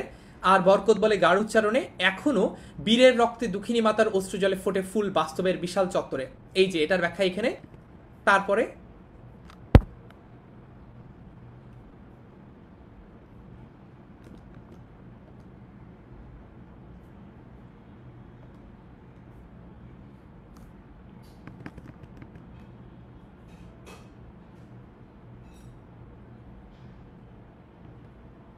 হ্যাঁ, অনেকে বলছে স্লাইড পিডিএফ দিয়ে দিতে। অবশ্যই দিয়ে দেবো, কোনো সমস্যা নেই। দেখো এখানেও এটার ব্যাখ্যাটা পেয়ে যাবে। তারপরে এখন আমরা কয়েকটা লাস্ট ইম্পর্টেন্ট ইনফরমেশন একটু জানিয়ে নিব। লাস্ট ইম্পর্টেন্ট ইনফরমেশন একটু জানিয়ে দিব, সেটা হচ্ছে যে শামসুর রহমানের এই কবিতাটা ফেব্রুয়ারি 1969 এটা সংগ্রহ করা হয়েছে নিজ বাসভূমি। একদম ক্লাসের শেষ পর্যায়ে চলে এসেছে, এরপর তোমাদের সাথে আরও কিছু ইনফর্মাল কথা বলা যাবে, কোনো সমস্যা নাই। পৃথ্যানন্দী বলছে ভাইয়া ছুটি চাই, ছুটি দিয়ে দিচ্ছি, লাস্ট স্লাইডে আছি, লাস্ট স্লাইড কিন্তু এটা। ঠিক আছে, গদ্য, এটা গদ্য ছন্দে লেখা হয়েছে। এখানে আমরা ফেব্রুয়ারি 1969-এর যে তখনকার যে আন্দোলন সেটার একটা ছবিও দেখতে পাচ্ছি। এখানে আমরা দেখতে পাচ্ছি শামসুর রহমানকে। আচ্ছা, এটার বিষয়বস্তু হচ্ছে 21-এর চেতনার নিরিখে 1969-এর গণ আন্দোলনকে দেখা বা রিভিজিট করা। এখানে একটা রঙের কথা বলা হচ্ছে, সেটা হচ্ছে হরিত, এবং এই হরিত শব্দটার অর্থ হচ্ছে সবুজ।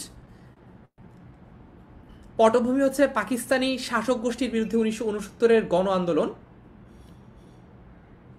ভাষা সহিত সালামের নাম উল্লেখ করা হয়েছে 4 বার, বরকতের নাম উল্লেখ করা হয়েছে 2 বার।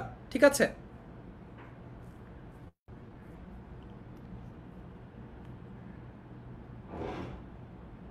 তারপরে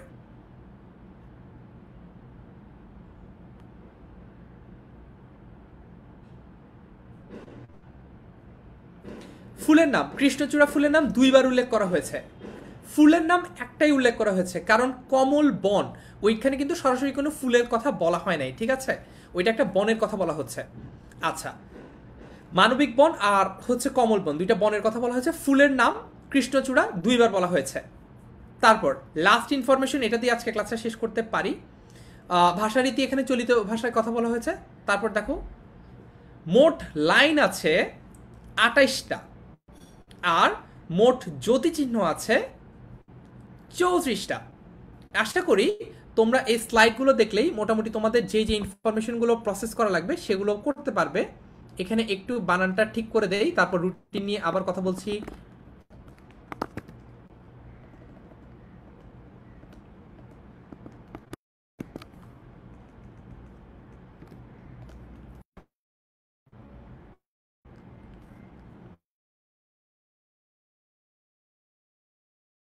আচ্ছা, এখন মোটামুটি তোমাদের শেষ।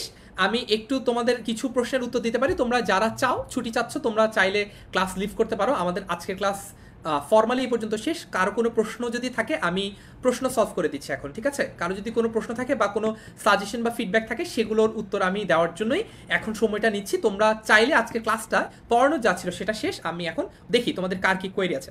আচ্ছা, একজন বলছো যে একজনের একটা কোয়েরি আছে যে ভাইয়া কমেন্ট কেন এত বেশি করা হয়। দেখো, কমেন্ট যদি তোমাকে না করে, দেখো মানে রেকর্ডেড ক্লাস আর লাইভ ক্লাসের মধ্যে মেইন ডিফারেন্সের জায়গায় কিন্তু হচ্ছে তোমার কমেন্ট পড়া, তোমার সাথে ইন্টারাক্ট করা। তুমি কি বুঝছো, তুমি সঠিক উত্তরটা দিতে পারছো কিনা, কিংবা ভুল উত্তর দিচ্ছ কিনা। দেখো, যখন তোমাকে বলা হয় যে তোমরা সবাই এই অবজেক্টিভটার উত্তর দাও, তো আমি এক্সপেক্ট করি যে তোমরা সবাই ওখানে উত্তরটা লিখবা। কারণ হচ্ছে যদি একজন দুইজন ভুল করো একটা প্রশ্নের উত্তর, তাহলে দ্যাটস ওকে, একজন দুজন পড়ে নিতে পারো। কিন্তু এমন যদি হয় যে একটা অবজেক্টিভের উত্তর তোমরা সবাই মিলে ভুল দিচ্ছ, তখন that's a big concern for me. তার মানে কি, আমি যা তোমাদেরকে পড়ালাম সেটা তোমরা ভালো মতো পড়ো নাই, বা সেটা তোমরা ভালো মতো বুঝো নাই। তখন কিন্তু আমার ওই পড়াটা আরেকবার রিভিজিট করার একটা স্কোপ তৈরি হয়, বা একটা ডিমান্ড তৈরি হয়। এই কারণেই তোমাদের কমেন্ট এত বেশি করে পড়ার চেষ্টা করা হয়, ঠিক আছে? এটা অবভিয়াসলি তোমার জন্য একটা লেজিট কনসার্ন যে ক্লাস 1 ঘন্টা কমেন্ট কেন পড়া হচ্ছে এত বেশি। বাট এই কমেন্ট যদি না পড়াই, তাহলে তো তোমাদেরকে আমি রেকর্ডেড ক্লাসই দিয়ে দিতে পারতাম। তোমরা যদি চাও আমরা রেকর্ডেড ক্লাসও দিতে পারি। আমাদের জন্য ইভেনচুয়ালি অ্যাজ অ্যান ইনস্ট্রাক্টর তোমাদেরকে রেকর্ডেড ক্লাস প্রোভাইড করা কিন্তু আমার জন্য ইজিয়ার অ্যান্ড কনভেনিয়েন্ট, তাই না? যে আমি যদি একটা লাইভ ক্লাস নেই, সেখানে 1 ঘন্টা কমেন্ট, 1 ঘন্টা যদি ক্লাস নেই, তার মধ্যে যদি তোমাদের কমেন্ট পড়ি, বিভিন্ন প্রশ্ন থাকে, তখন কিন্তু আমার ব্রেনও খাটাতে হয় বেশি, কথাও বলতে হয় বেশি। যদি তোমার রেকর্ডেড ক্লাস নিতাম, তাহলে তো দেখা যেত যে আমি খুব দ্রুততার সাথে ক্লাসটা শেষ করে দিতে পারতাম, তাই না? এই কারণেই তোমাদের কমেন্ট পড়া হয়। আচ্ছা, তারপর দেখি আজকের ক্লাসটা কেমন লেগেছে, একটু তোমরা লিখে জানাও তো দেখি। আচ্ছা, কিছু প্রশ্নের উত্তর দেই। আব্দুল্লাহ রাফি বলছে বাংলা সেকেন্ড পড়া পেপার পড়ানো হবে কিনা। হ্যাঁ, অবশ্যই পড়ানো হবে, কোনো সমস্যা নেই। আজকের ক্লাসটা কেমন হয়েছে একটু লিখে জানাও। মেঘলা শেখ বলছে ভাইয়া স্লাইডটা কি ওয়েবসাইটে দেওয়া হবে। হ্যাঁ, দিয়ে দেওয়া হবে। জাকির হোসেন বলছে স্যার অবজেক্টিভে ভালো কিভাবে করা যায়। বারবার পড়বে, আর হচ্ছে দুইটা জিনিস, একটা হচ্ছে বারবার পড়বা, যেই লেখাটা তোমার টেক্সট বই আছে সেটা বারবার পড়বা, আর আউট বই পড়বা, তাহলে অনুধাবনমূলক প্রশ্নগুলো ভালো মতো বুঝতে পারবা। ওবায়দুল হক বলছে লাইভ ক্লাসই ভালো। শাহিন হোসেন বলছে স্লাইডগুলো কিভাবে পাবা। দুইভাবে পাবা, একটা হচ্ছে ওয়েবসাইটে দিয়ে দেবো, আর একটা হচ্ছে তোমাদের এই গ্রুপে আপলোড দিয়ে দেবো।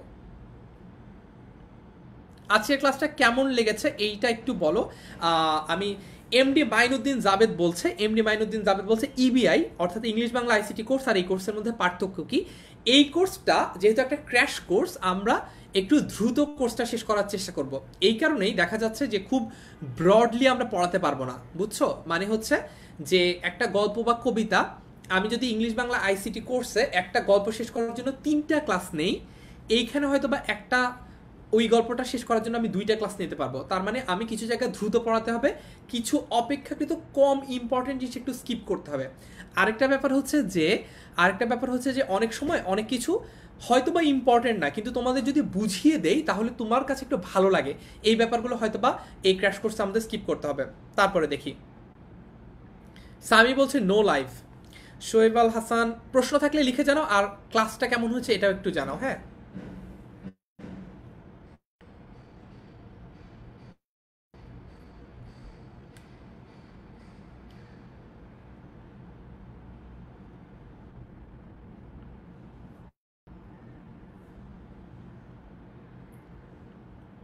মাহবুদুর নবী লিমন যেটা অলরেডি বলেছো যে কমেন্ট কম পড়াটা কেন তোমার জন্য convenient, I completely agree with you. কিন্তু আমার কনসার্নটা আমি বললাম যে কেন লাইভ ক্লাসের one of the main features হচ্ছে কমেন্ট পড়া, ঠিক আছে? তারপরেও আমি পরবর্তী ক্লাসে তোমার এই ফিডব্যাকটা ইনকর্পোরেট করার চেষ্টা করবো, আমি কম কম কমেন্ট পড়ার চেষ্টা করব। আচ্ছা, তারপর দেখি স্লাইড কিভাবে পাবো, আমরা দিয়ে দিব, গ্রুপেও দিয়ে দিব, ওয়েবসাইটেও দিয়ে দিব।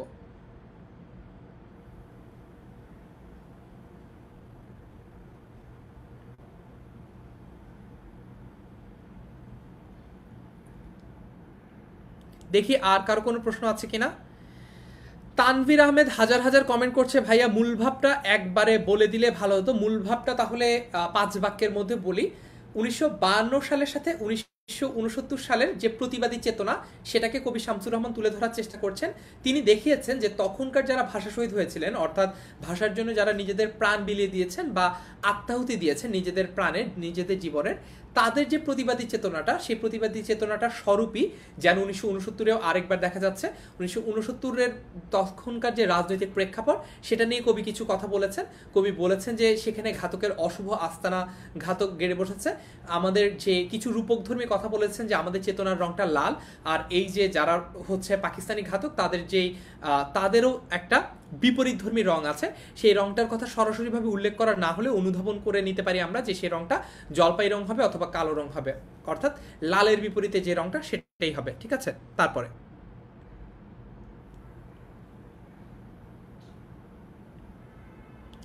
হ্যাঁ তানভীর, আর কমেন্ট করা লাগবে না, তোমার মূলভাবে আমি বললাম। পি এ শিমুল হাসান খান পলার বলছে, পরীক্ষা কবে নেবেন? এক একটা টপিক পড়ানো শেষ হলে আমরা ট্রাই করি উইকেন্ডে পরীক্ষাগুলো নিতে।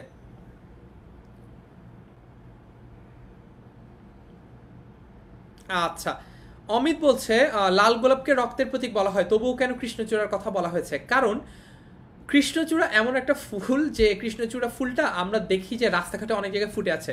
তুমি কি রাস্তাঘাটে কোথাও যাওয়ার সময় দেখেছো যে কোনো জায়গায় গোলাপ ফুল ফুটে আছে? কারণ গোলাপ ফুল ফোটানোর জন্য আলাদা করে পরিচর্যা করতে হয়, এটা র্যান্ডম রাস্তাঘাটে ফুটে থাকে না। এই কারণে কৃষ্ণচূড়ার কথা বলা হয়েছে।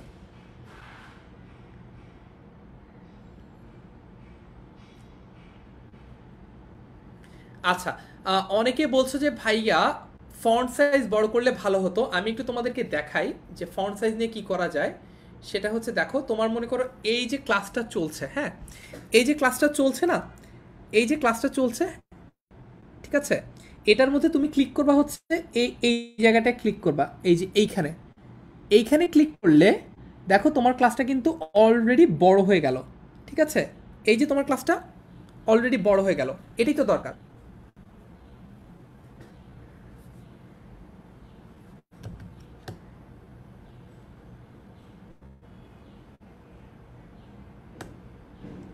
তারপর আর কারো কি কোনো প্রশ্ন বা কনসার্ন আছে? না হলে আমরা আজকের ক্লাসটা এখানে শেষ করতে পারি। তোমাদের রুটিন নিয়ে কিছু কনসার্ন আছে, এটা নিয়ে আমরা অলরেডি কথা বলছি। রুটিনটা আমরা খুব দ্রুতই ফিক্স করে ফেলবো, কোনো সমস্যা নাই।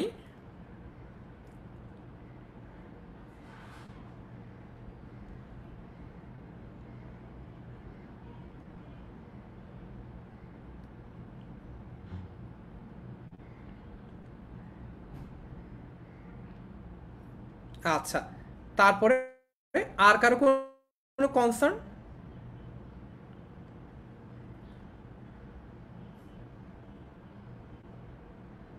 আচ্ছা, তেমন আর কারো তেমন কোনো প্রশ্ন দেখতে পাচ্ছি না। তেমন যেহেতু আর কারো কোনো প্রশ্ন দেখতে পাচ্ছি না, আমরা চাইলে আজকে ক্লাসটা এখানে শেষ করতে পারি। তোমরা অনেক অনেক কমেন্ট করেছো, অনেক অনেক ধন্যবাদ।